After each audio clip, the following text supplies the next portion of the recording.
just always enjoying it, I think, is the main thing. Like, every time I spend some time in the shop interacting with customers and with the rest of the team, I'm always reminded by how much I really enjoy what I do. And I always tell customers that. I'll say, I get up every day and I still really, really enjoy it and really get a real buzz out of it. Hello, it's Zoe, and welcome back to the Mischief Movement podcast, your weekly inspo for people looking for more hell yeah in their life. Consider this your one-way ticket out of midlife mediocrity towards fun and positive impact via playful disruption. Wouldn't you love to wake up and feel like a total badass? How about breaking some rules, throwing 2 fingers up to society and doing more of the things you love? I'm talking full-on freedom, adventure, and those meaningful connections I know you've been craving. Stop waiting for your amazing life to happen and go get it. I'll be picking the brains of some true game changers and mischief makers so I can share what I find and hopefully inspire you to shake things up, do more of what makes you feel alive, and boldly rebel against the ordinary. I've no idea what I'm doing, to be honest, but I've got a mission and I'm here to start a movement. It's going to be quite the adventure. Care to join me? Okay, here goes. Have you ever considered opening your own shop and wondered where to begin? Or have you gone through life collecting skills and experiences, yet not been sure where they were leading or how to consolidate them? Allow me to introduce you to Charlie, who set off on her own sustainable retail journey back in 2018, navigating young children, a pandemic, and, as in her own words, no real idea about running a business. But as usual on this podcast, we uncovered so much more than just shop talk. Charlie has been known to rebuild classic cars using just Haynes manuals and YouTube videos, has led writing and creative workshops in a men's prison, and has a background in performing arts. Unsurprisingly, the common threads that run through all she does are problem solving and connecting people with a healthy dose of fun thrown in. Retail needn't ever be boring, and careers can always pivot and change, as Charlie testifies here. Okay then. Well, this week I am joined by the lovely Charlie, founder of Zero Store in my home area of Warwickshire. Not just one Zero Store, but actually 2. So without me giving everything away, Charlie, do you want to introduce yourself and tell everybody what your main mischief is? So I'm the founder of Zero, which was created in 2018. And we are I can actually say this, we're a multi-award winning retailer now. And we sell locally sourced products which are free of single-use plastic. And our whole ethos is to try and help people have a much lower impact on the planet and be kinder to the planet and not have plastic and not have unenvironmentally friendly products in their lives as much. Amazing. And congratulations, multi-award winning. That's no small feat. Yeah, we've won the Best Sustainable Lifestyle Business for Warwickshire and West Midlands as part of the Muddy Stilettos Award for the last 2 years in a row. So we just had the award ceremony for the 2023 one last week, which I took my very loyal dad to with me because I'm surrounded by a really great support network, and it's really important to recognise those people as well. It's not all just me. I'm the founder, but I've got an amazing team around me as well. That's so lovely. And I guess your team really came through for you when the pandemic hit, because I imagine it was quite difficult for you, wasn't it? So the pandemic came along when we had opened the Leamington Spa shop only 4 months previously. So we didn't really have a single month of kind of normal trade really, because we were very much still finding our feet. And I'd recently employed a full-time member of staff and another part-time member of staff just before it all happened, which was a good thing really, because there's no way that I could have got us through the pandemic on my own. So we had to be really flexible. We had to be very nimble. I'd never built a website before, apart from a very basic kind of landing page affair. And overnight I had to build a click and collect offering. Myself and Cooley, who was the wonderful lady that was working with me back then, we got our heads together. It was like a sunny Sunday evening. And I remember we met at the shop and got our heads together and made a plan and decided that we were going to change our opening hours. We were only going to have like one person come into the doorway to get what they needed. And then the afternoons were going to be wholly for click and collect so that we could keep all of those operations separate. And it worked. Yeah, it worked really well. We were very much kind of just reacting as we went along and doing what we felt was right for our customers and right for the team. And so we did continue to grow throughout the pandemic. And a lot of the customers that we have now are people who've shopped with us since way back when we were a market stall in 2018, or they found us during the pandemic, and they've remained loyal to us. So it's lovely. And the good thing about Click and Collect is you then get to know all of your customers' names as well.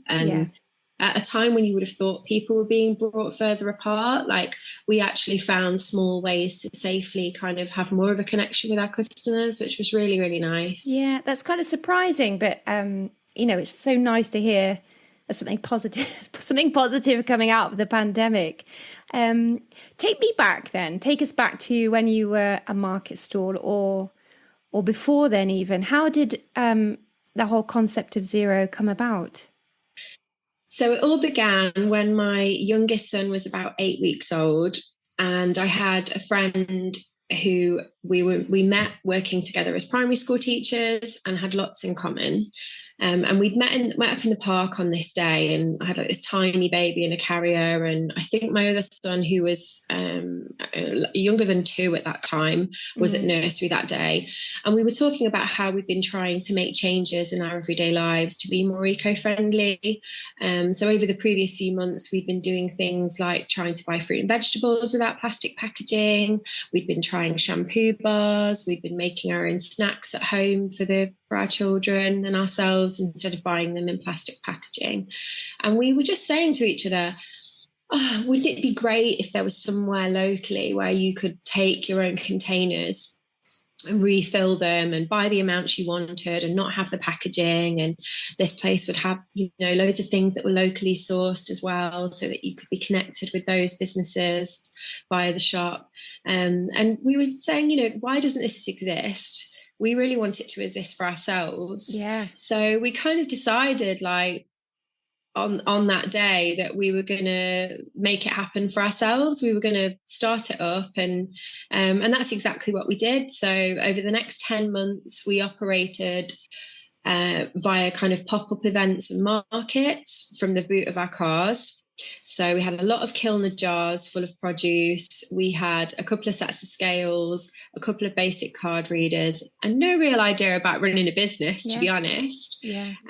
But we did that for 10 months, and we were really, really overwhelmed by the amount of support that we had and how many other people really shared this vision. And I started to sort of teach myself how to use social media and used that to kind of publicize what we were doing, and it worked well.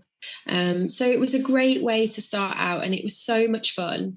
And then at the end of that period, my friend and sort of co-founder announced that her husband had got a job in Sweden. So she was going to be moving to Sweden permanently. And that was the point where I had to think, okay, I can't continue this as a market stall on my own. It's way too much physical work. It's a lot of work, isn't it? Oh, yeah, it really is. I mean, you have the time where you're actually doing your stall, but then you've easily got like 2 or even 3 hours either side with all the traveling and loading and unloading and restocking and everything. And so around the same time, just completely by fortune, the landlady of my Leamington shop, who we'd got to know through doing pop-ups, sort of approached me and said, "Oh, I'm moving to a bigger shop. I'm expanding. I think that this shop would be really good for you. I think it would work really well in terms of location and size and everything." So we went to look at it, and it really didn't need a ton of work either. It was in pretty good shape and still is, because she looked after it really well over the 10 years she'd been there herself. And then there was the job of kind of convincing my husband that this was going to be a viable thing to do. So we sat down and did a lot of planning. really factored in, you know, how we could make this work around family life as well. Yeah. And then, yeah, we got the keys in September, and then we opened in the November. And that's how the first chapter all kind of panned out. And yeah, I really think back on those times with a lot of fondness, because it was so much fun. And it's been a huge learning curve. It was then and still is. But yeah, it really was so much fun. It Lots sounds of like laughs. the shop was really serendipitous in that moment that you had to make that decision. Yeah, definitely. Yeah, the timing of it was just perfect. And my employer at the school that I was working at were also really supportive. And they let me I mean, it was quite tricky. I went back from maternity leave, and basically on the first day back from maternity leave, had to say, I'm opening a shop and I'm probably going to be leaving. That But they were requires a lot really of courage, I think. You're a very Oh, courageous yeah, well, I woman. mean, it was, yeah. And, you know, I think in general, like, especially for women, actually, you know, we are a smaller proportion of entrepreneurs and business owners. And so, yeah, at that point when it was like, I've got a baby and a toddler, and I started this thing, and I'm going to be leaving what is a very stable and enjoyable career / vocation, because teaching is so much more than a career, isn't it? You live and breathe it, you really do.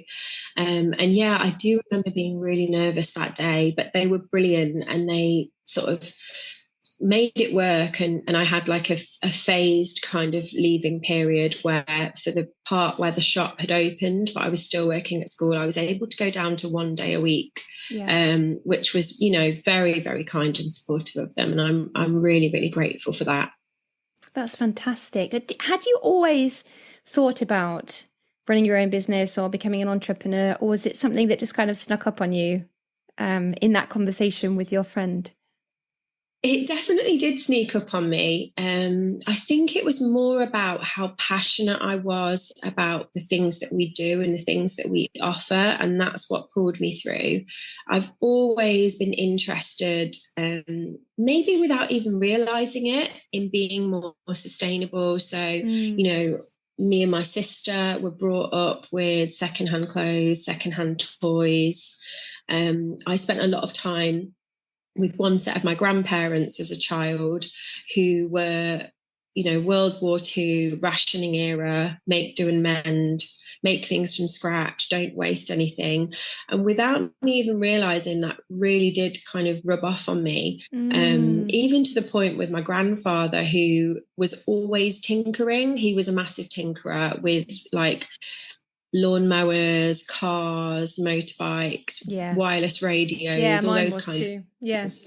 Yeah. And I never realized it, but sort of from the age of around kind of 20 up until when I did my teacher training, when I was about 28, 29, I was really, really interested in classic cars, and spent years with my friends just doing exactly what my granddad used to do, just tinkering with cars.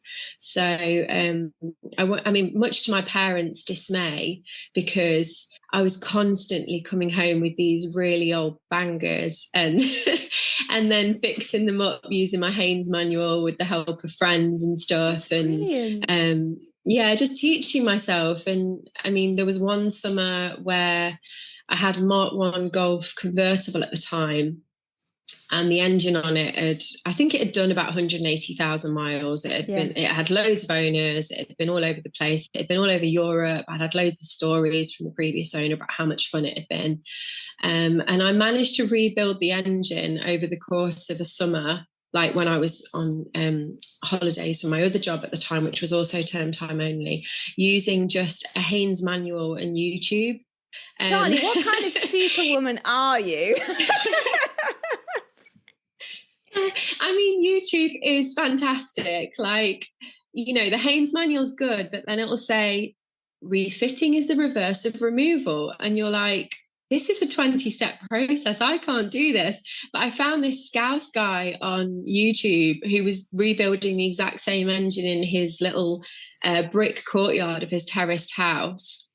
step by step. And so, yeah, I just followed that and just persevered. And so we had a lot more fun in that car after that. That's I did a couple of like amazing. road trips with friends in it. And yeah, so I think I've naturally always been interested in being more sustainable and kind of saving things from waste. But then I've also somehow had this ability in me to kind of teach myself new skills and be really interested in learning how things work. And I'm very much kind of jack of all trades, master of none. But I think if you do put your mind to it, then there's a lot of things where pure determination and enthusiasm can pull you through.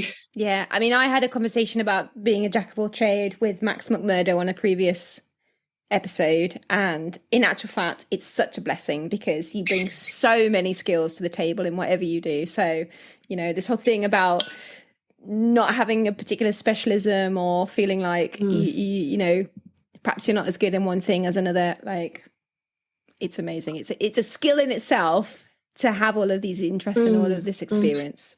So okay, when you were running your market stall, you made it sound like it was a really easy process. You had this conversation with your friend. You decided you were going to do this thing. The next thing, you're up and running with a market stall and pop-ups.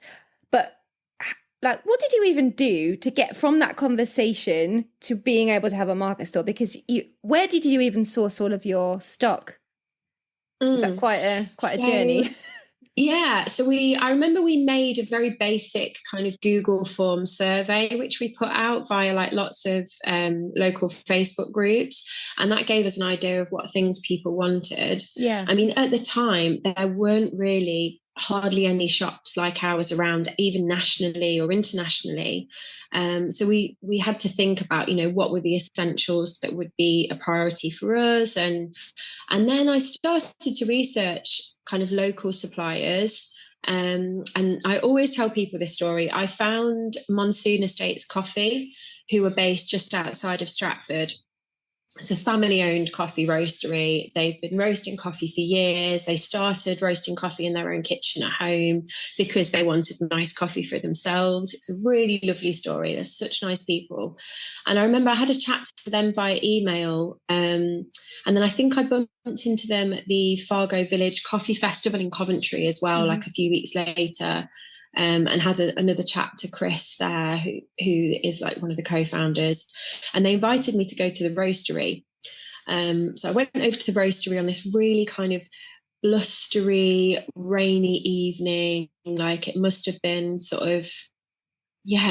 like September time, I think. And so like sorted out kids, baby, put them to bed, so on and so forth. Went over there and they just greeted me with so much warmth. And I told them about what we wanted to do and how we wanted to do it. And they were just so enthusiastic. They were like, this is a great idea. You'll be the first person to ever stock our coffee without packaging. We've never done this before, but we love it. We think it's brilliant. Yeah. And I came away from that meeting thinking to myself, like, I feel like I've got to do it now. I felt like this really could happen now. It kind of gave me that little boost of, you know, you really can do this. And so I then found lots of other local suppliers, including our cleaning products company, who are actually only based in Northamptonshire, so not a million miles away.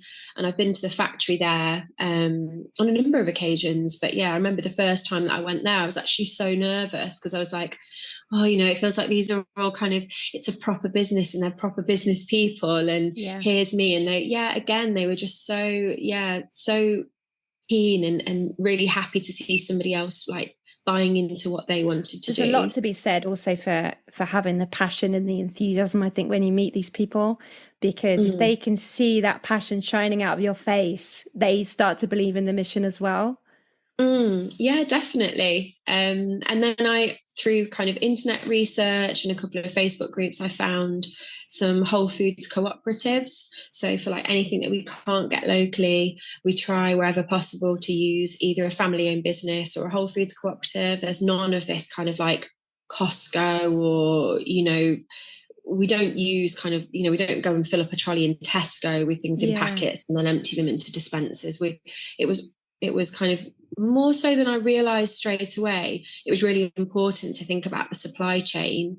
And certainly as the years have gone on, I've become more and more interested in kind of the story of things, where things come from, what things are made of. And yeah, certainly when we're adding new products, which we've done kind of gradually, we've never gone all out and just got things in for the sake of it. We've done it in a very considered way.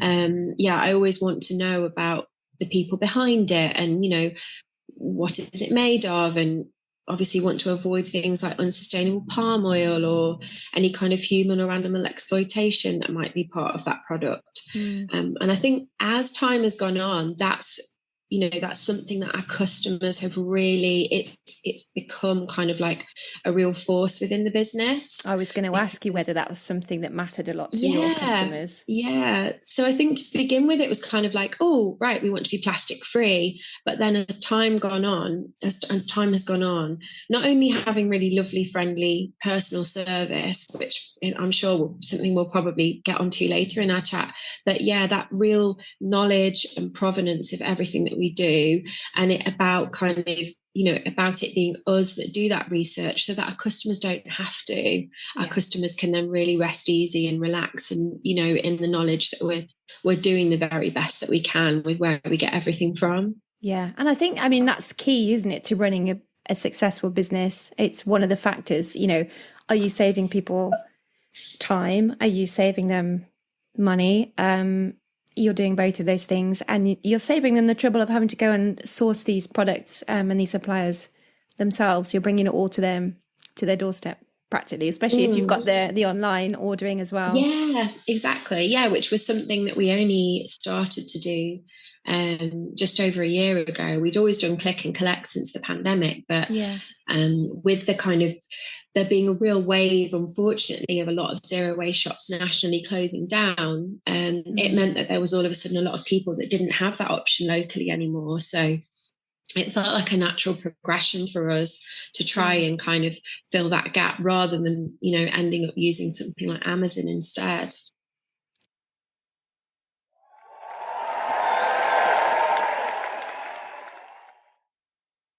This episode is kindly sponsored by Plight Club, a brand whose mission is to change the attitude towards vulnerability by encouraging more conversation around it in order to increase real human connection.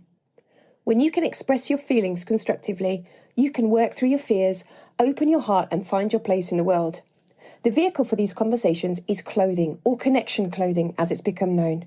Connection is one of my core values, so I'm thrilled to be able to partner with Plight Club so we can join in our collective goal of bringing people together and helping you rebel against staying the same. Sustainable, organic and rebellious, of course, Plight Club also uses 50% of their profits to fund proactive suicide prevention in the form of coaching, support and awareness raising, which enables people to understand their emotions and express how they feel constructively. Become a vulnerable with us. For more info on the brand or to buy online, go to plightclub.co.uk or follow on Instagram at plightclubhq. Now, back to the show.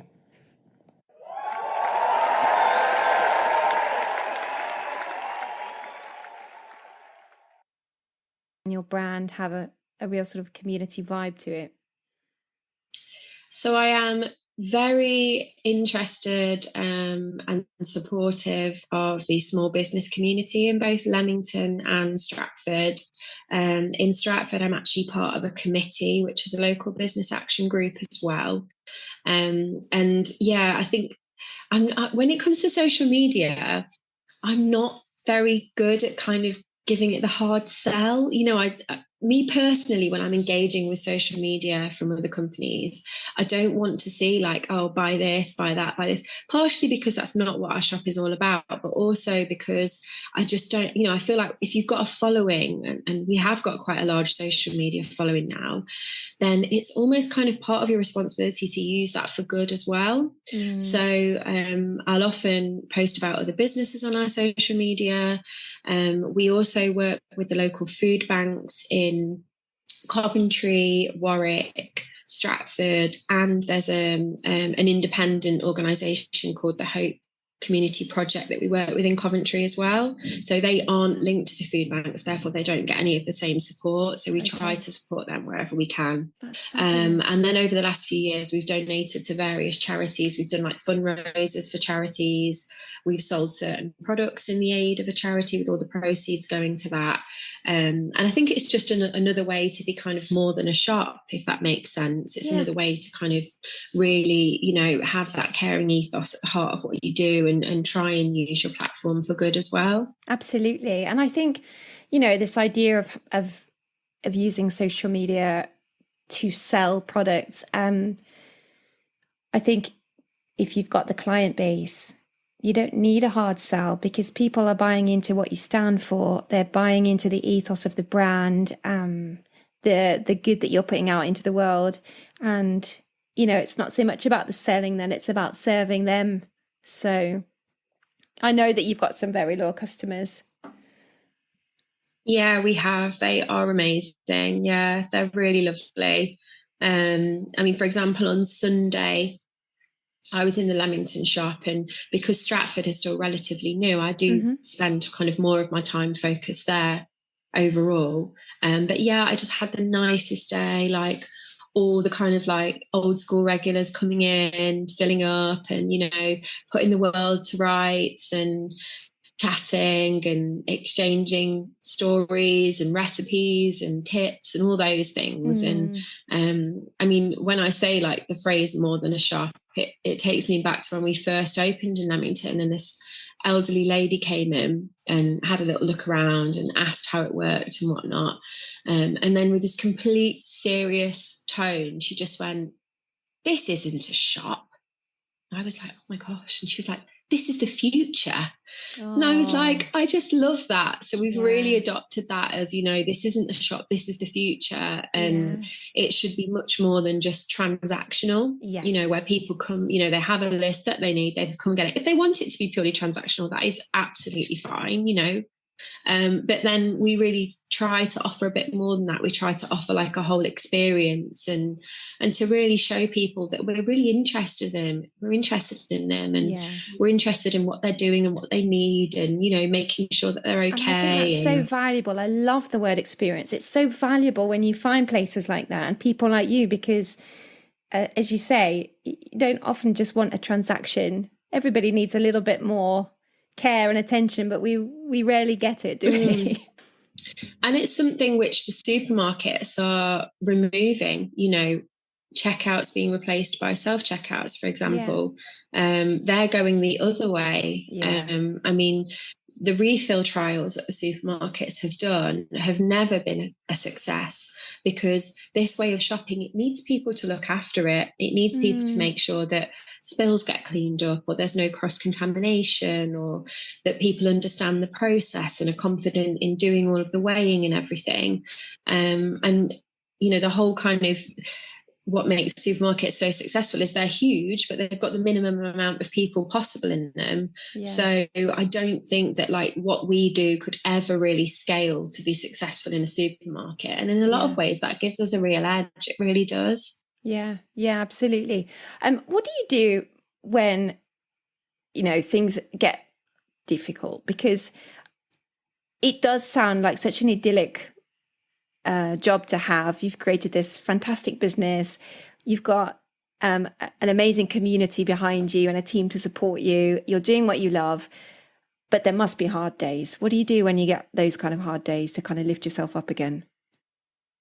I briefly mentioned about the fact that so many shops like ours had closed down, and I really think this is important to mention. So from 2019 to 2020, there was an explosion in how many zero waste shops there were in the UK, and I guess to some extent in other countries as well. And it almost got to the point where you could find one like in nearly every town. A lot of people started to do like mobile refills as well. So doorstep refills, or pop-ups like we used to do, or even like a little mini zero waste shop within a van, which is a really lovely idea. And yeah, it completely exploded to the point where there were hundreds and hundreds of them. But unfortunately, due to a combination of factors. So I guess we could consider Brexit being the one of them, and the impact that that's had on cost prices. Obviously, the cost of living crisis. I know that the pandemic had a big impact on some more than others. Personally, we were okay, but there were other shops which it was very detrimental to them. So I would say probably since January 2021, they've been closing down at a rate of around 2 or 3 a week, I would estimate. So it's been quite tough. It's been really tough for those people who have undoubtedly put their heart and soul into it. But yeah, I felt that like on Instagram, every week I would see, sorry, unfortunately we'll be closing, or, we can't carry on anymore. Because for a lot of reasons, I think probably burnout being one of them. If you never get to the point of actually having a team around you and you're doing it all on your own, no one can sustain that for years on end. But then also things like lack of customer and cash flow and so on as well. And we haven't been exempt from having a bit more trouble. Certainly the cost of living crisis we found had an impact. Like our December last year, 2022, was hugely down on the December before, and we do have some really difficult days. What I do, it's important not to have toxic positivity, I think, because you sometimes have to face facts and go, okay, this has been a rubbish day, this has been a rubbish week, this has been a rubbish month, and so on.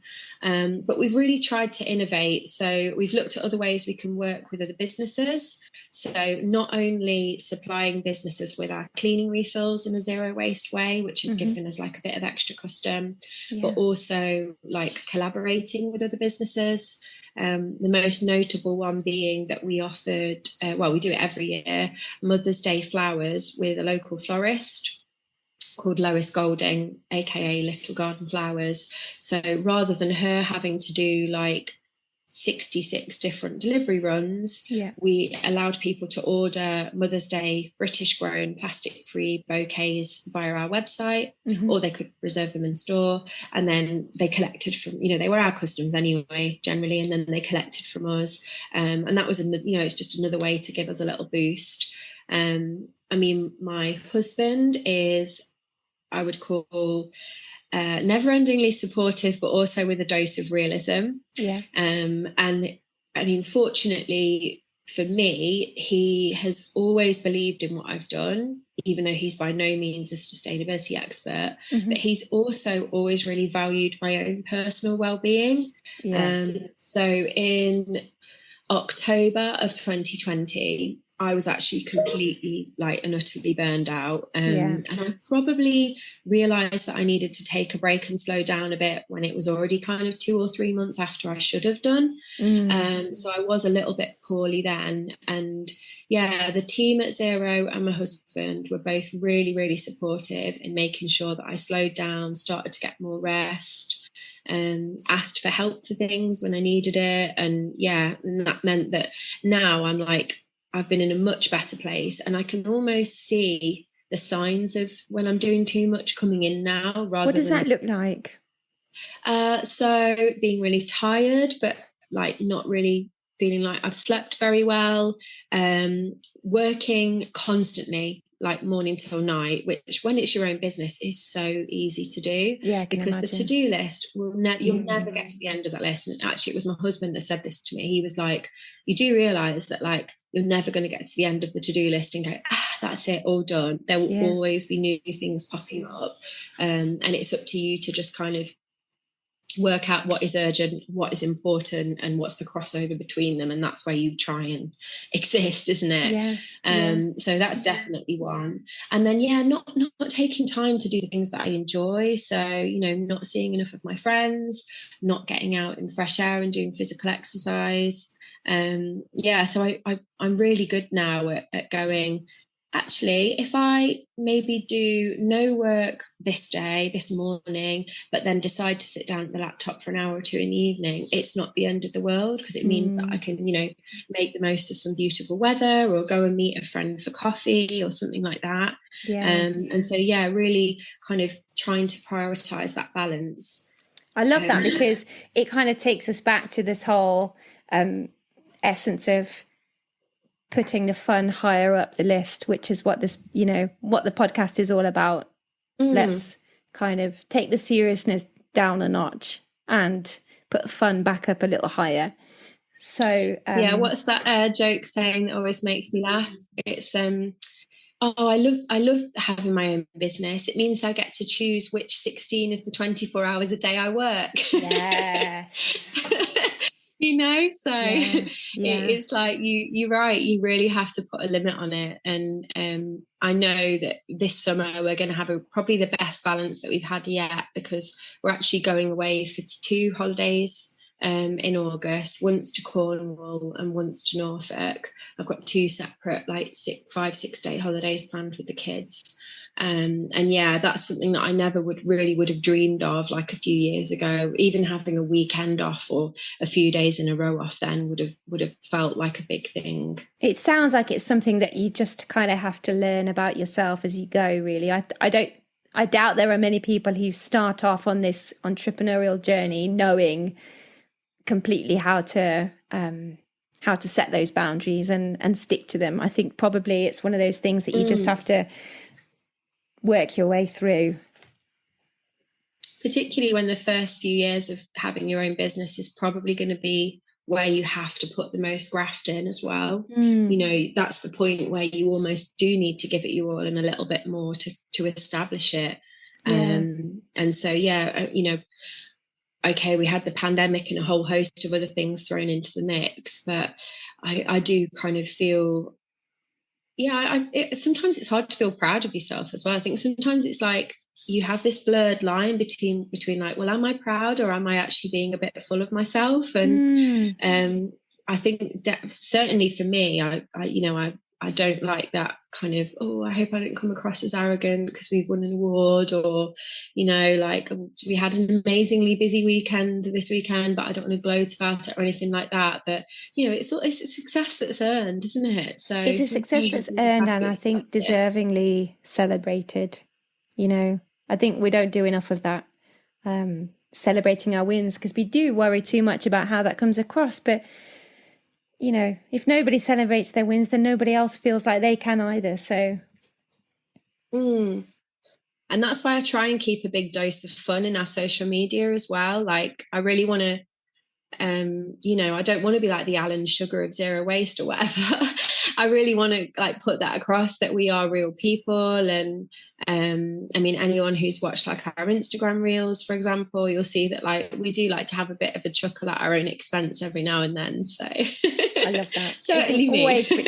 Always bring the fun, especially if it's a serious issue or a serious environment. Yeah. What else do you do to have fun? Because I've already learned on this podcast that you used to tinker with old cars, which I had no idea about, which is highly exciting. What else do you like to get into? So I'm really interested, although I don't do it hugely often, I'm really interested in crafting and sewing. So I taught myself how to do patchwork when I was doing my teacher training, because I was living in London at the time, and I didn't have enough time for much of a social life. So when I sort of sat at home and sorted out all my planning and done my marking and whatnot, I taught myself how to do pieced patchwork. And also cross stitch as well, which is a relic of my childhood. I really enjoyed that as a kid, so I picked that up every now and then. Going out, kind of exploring. So if we ever go away somewhere, or even just from home, we like to have days out at various National Trust properties. We've got National Trust membership as a family, and we all really, really enjoy that. Especially the kids there. Yeah, my children have got boundless energy. And then at the moment, I am going through the Couch to 5K program again. So I really wanted to get back into running. I'd kind of built myself up to doing a few 10Ks and so on, probably November 21, around the time when we got the keys to the Stratford shop. So obviously the correlation of that then tailing off makes sense, because I've been so busy. But yeah, so I'm just over halfway through the program now, doing that again. And then, I really love to do a lot of home baking as well. So I meddle with kind of sourdough bread, yeasted breads.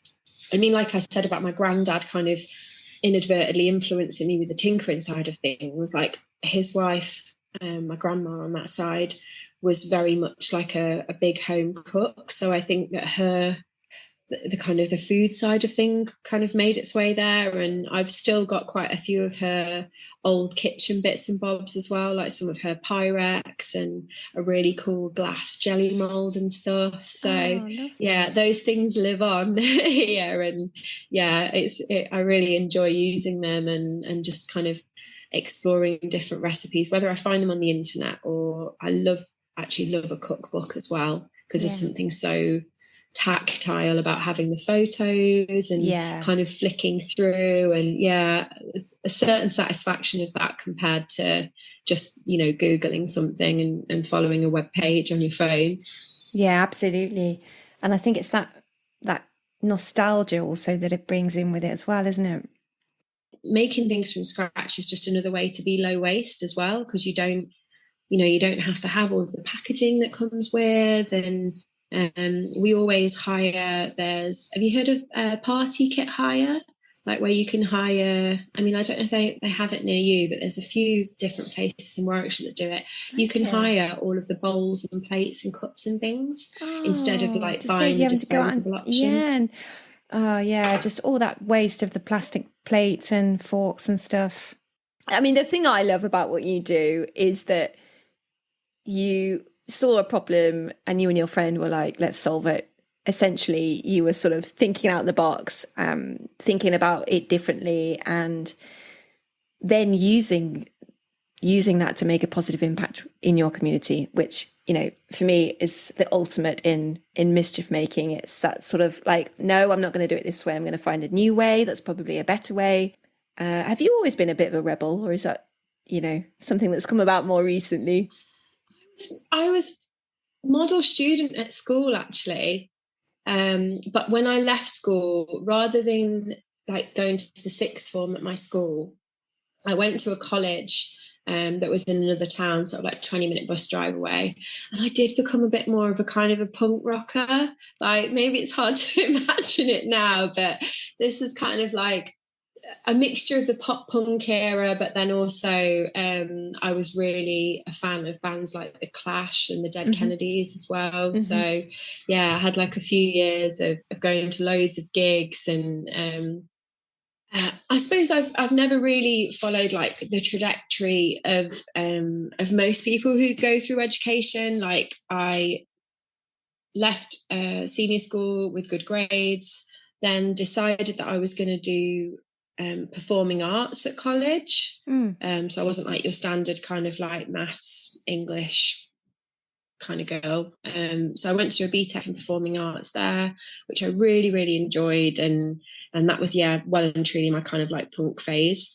And then went to university in Hull, of all places. I took a year out in between where I managed to save up lots of money for uni, because at the time, my dad, he'd worked in the textiles industry, British textiles industry, for like decades, and that was going through a very, very difficult time, and has unfortunately continued to decline since then. That's the other cost of fast fashion, isn't it? So I saved up some money, went off to uni in Hull and studied drama for 3 years. And what I was most interested in kind of towards the end of my degree was actually the designing and making side of things. So I focused more on sonography and set design, and wrote my dissertation on set design. But I came out of that whole process like not really knowing what I wanted to do. Like, I knew I enjoyed the theatre. I knew I enjoyed all the different aspects of drama that I'd done while I was at uni. But I didn't have like a real direction in life. So I kind of floated around doing some admin jobs for a while, and then started working for a children's drama academy, so like an after school club. So that was where my first interest in being an educator came about. And at the same time, I also got a job teaching in a local men's prison as well. Wow. So I would do like the evening classes in things like creative writing, handwriting, drama, all sorts, English as a foreign language. Like, what was that like as an experience? I think people expect it to be like one of the programs that you see on TV that feature prisons, and it's really not. And like so many of the people that you will encounter there, they've got really positive attributes to them. There's some people that are just a bit lost in the world. There's some people that they've just had a really unfortunate series of events in their life, and addiction is a big part of this as well. But yeah, I really enjoyed it, and I can tell you, I never felt unsafe there. I didn't feel unsafe. There were a couple of like perhaps slightly odd characters, but I got to do some really lovely projects with them. Like we did a creative writing project where the prisoners who had children at home were able to write a story and then record a story. And then I helped them write and illustrate the books to go with. So it was like they would send the book with their illustrations and an audio recording of them reading the story with lots of like sound effects and music and things back home, so that they could kind of be present and part of their bedtime for those children, some of which were just like, babies and toddlers. Yeah. From there, I ended up doing that. And I was also working at a preschool, and I was working as a waitress. And I got to this point where I was like, I am doing like 4 different jobs, and maybe I need to find a way to consolidate all these skills. And then that was where I kind of fell into doing my teacher training and working in primary schools, and did that for another 9 years. And it was a good consolidation of everything that I'd previously learned as well. I went through all of my teacher training files the other day, actually. And yeah, I really look back on them with fondness. It was anyone who's a teacher will tell you that you do it for the kids. The kids if you leave teaching, it's the kids that you really miss. Had some very fun times with colleagues, but yeah, really so many wonderful children that I've worked with over the years who can often teach us the real meaning of things like resilience. Children are incredible, and it was just a joy to watch them grow and develop really in that previous job. Yeah. Do you know what sort of springs to mind though when I hear you talking about consolidating your skills and your experience? Is this idea of bringing people together, especially when you talk about being in the prison and sort of connecting people, and in a way it feels like you're still doing that within your shop, because as you so rightly said, it's more than a shop. You're bringing people together and you're creating that kind of community around you.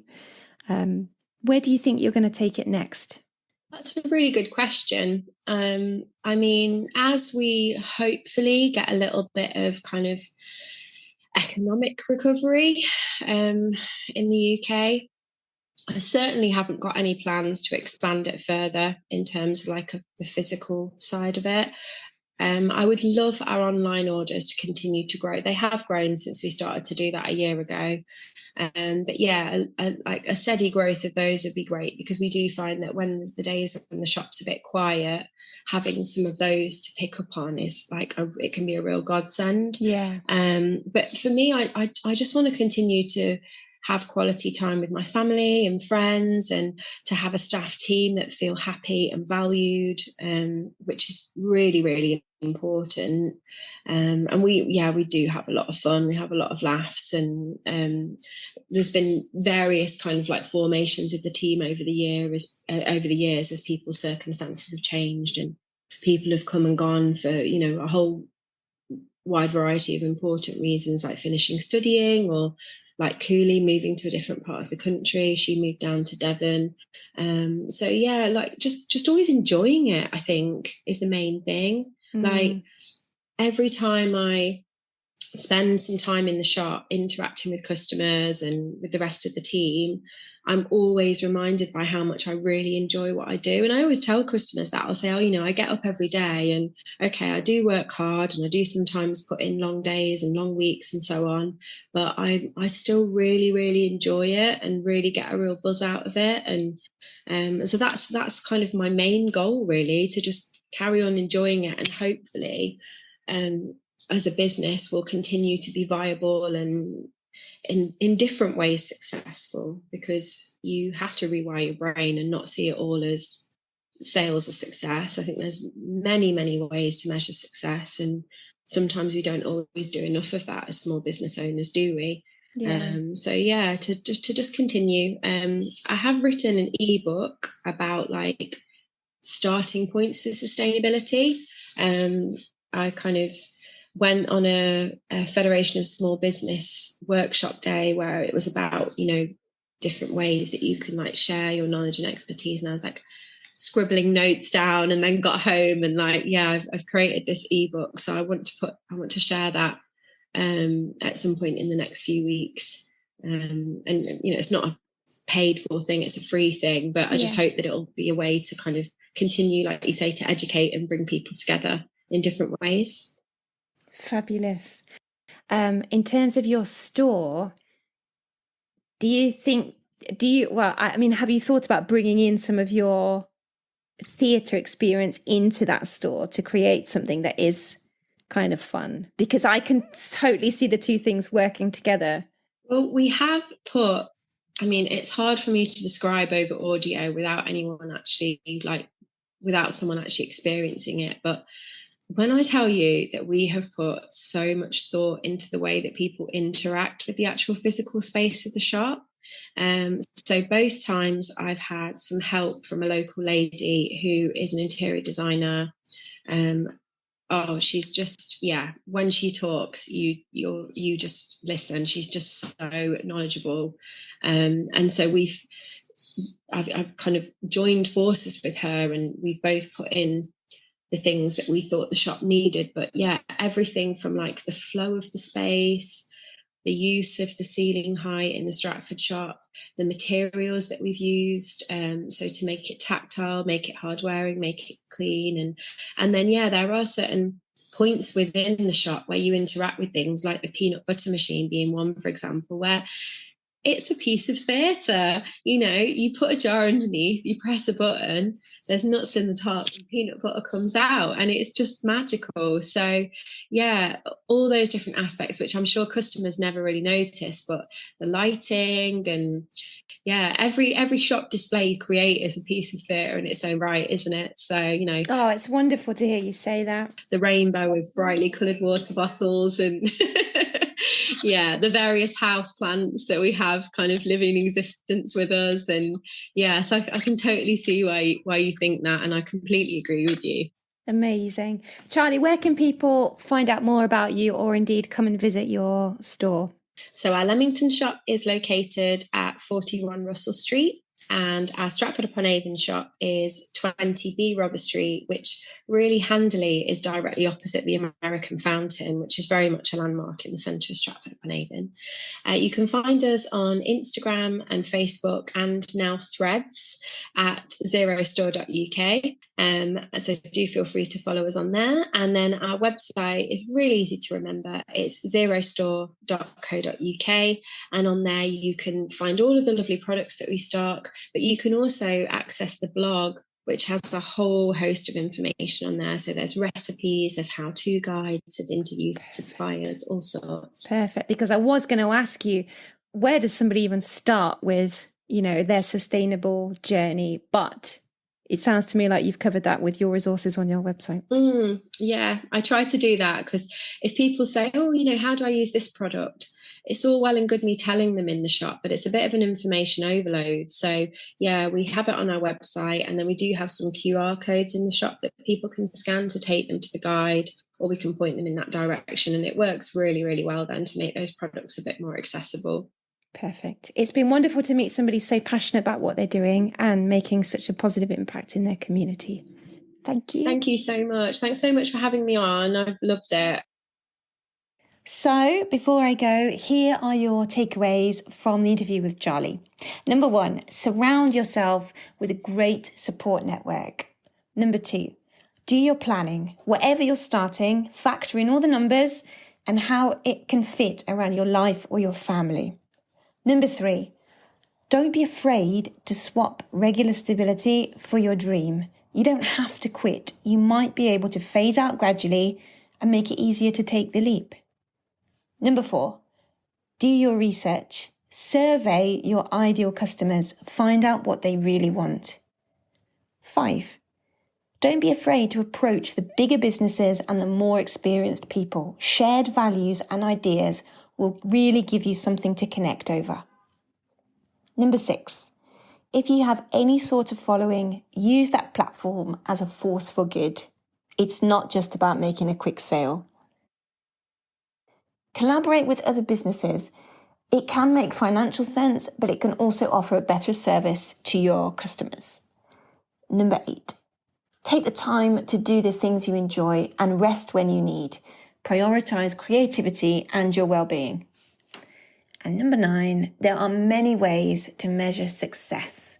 So we need to learn to look beyond the standard financial goals and the other areas of our lives where we can feel successful.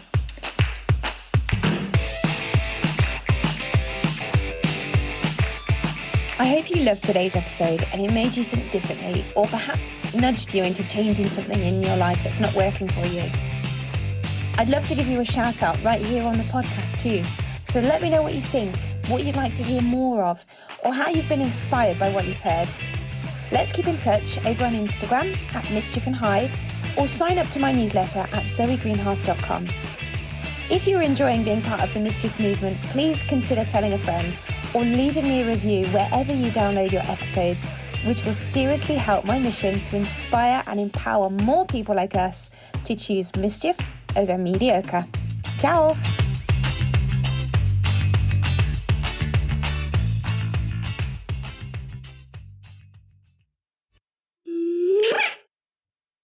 Yeah, I mean, I certainly didn't have the same trajectory through. Is that you with the microwave? Are you serious? You can hear it. Sorry, that was my husband with the microwave. I'll start my sentence again. Okay. Do you want to let him finish his cooking? You want to finish your cooking? You haven't eaten all day. Okay, but 30 seconds.